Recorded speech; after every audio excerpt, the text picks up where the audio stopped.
Razmišljaš o farmaceutskom fakultetu Novi Sad? Kreni sa mnom u obilazak.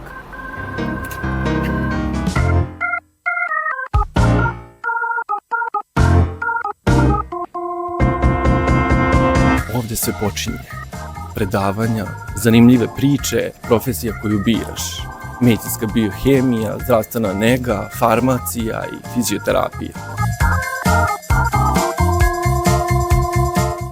Ovo je deo koji svi jedva čekamo.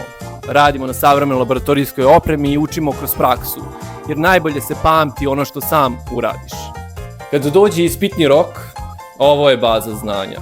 A između predavanja, pauza, kafa i ekipa. Najbolji deo studiranja. Ljudi koje upoznaješ. Predavanja su važna. Ali i ekipa koja ih prati zajedno sa tobom. Ovo je bio samo mali deo naše priče. Za sve ostalo, vidimo se na Farmaceutskom fakultetu Novi Sad.